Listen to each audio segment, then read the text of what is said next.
Hello. അപ്പോൾ ഇന്ന് evening ആയപ്പോൾ ഞാൻ ഇങ്ങനെ പുറത്തൊക്കെ കാഴ്ചകൾ കണ്ടിരുന്നപ്പോൾ എനിക്ക് തോന്നി എന്തെങ്കിലും ഉണ്ടാക്കിയാലോ എന്ന്. നമുക്ക് പഴം വെച്ചൊരു സാധനം ഉണ്ടാക്കാനാണ് ഞാൻ വിചാരിച്ചത്. പക്ഷേ പഴത്തിൻ്റെ കോലം കണ്ട ഇങ്ങനെ ഞാൻ എടുക്കും പൊളിച്ചു.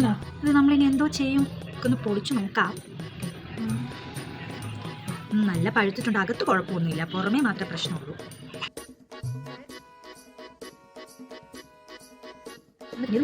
നിങ്ങളെ കാണിക്കാൻ വേണ്ടിയിട്ടാണ് ഞാൻ ഇങ്ങനെ മുറിക്കുന്നത്.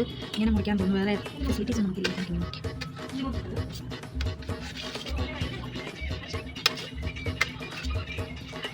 പിന്നെ ബാക്കി കൂടെ മുറിച്ചിട്ട്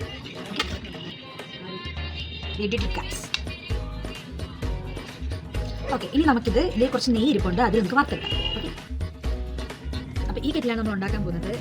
ഇതിൽ സാധാരണ എണ്ണ ഒഴിക്കുമ്പോൾ ഓഫായി പോകാനാണ് പതിവ്. നമുക്ക് നെയ്യ് ഒഴിച്ച് നോക്കാം. ഇത്രയും നെയ്യ് എൻ്റെ ഇരിപ്പുള്ളൂ, നമുക്ക് നോക്കാം.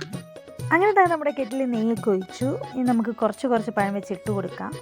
അങ്ങനെ മൊത്തം പഴം നമ്മൾ ഇട്ട് കൊടുത്തു. ഇങ്ങനെ ഞാൻ മറിച്ചും തിരിച്ചു വിടാനാണ് വിചാരിച്ചത്, പക്ഷേ കെറ്റിൽ ചൂട് ഭയങ്കര ആവുന്നുണ്ടായിരുന്നു. കെറ്റിലാണെങ്കിൽ ഇടയ്ക്കിടയ്ക്ക് ഓഫായി പോകുന്നുണ്ടായിരുന്നു. അതുകൊണ്ട് എനിക്ക് മറിച്ചും തിരിച്ചൊന്നും ഇടാൻ പറ്റില്ല. ഞാൻ ഇളക്കി കൊടുത്തു. അതുകൊണ്ടാണെങ്കിൽ അത് കുഴഞ്ഞും വന്നു. ഞാനത് ഓഫായി പോകുന്നുണ്ടായിരുന്നു.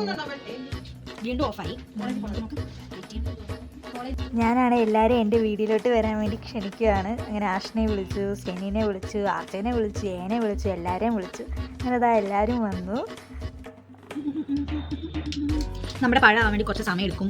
മറ്റേ കെറ്റിലായിരുന്നു പെട്ടെന്ന് ഓണായി. ഇതിൽ കുറച്ച് പഞ്ചസാരയും തേനും തേങ്ങയൊക്കെ ഉണ്ടെങ്കിൽ അതൊക്കെ ഇട്ടാൽ നല്ലതായിരിക്കും. പക്ഷെ അതൊന്നും എൻ്റെ കയ്യിലില്ലായിരുന്നു. ഇതാണ് നമ്മൾ ആക്കിയെടുത്ത സാധനം.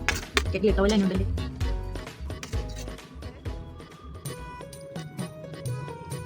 നമുക്കിതിന് ആഷിനിക്ക് കൊടുത്ത് നോക്കാം.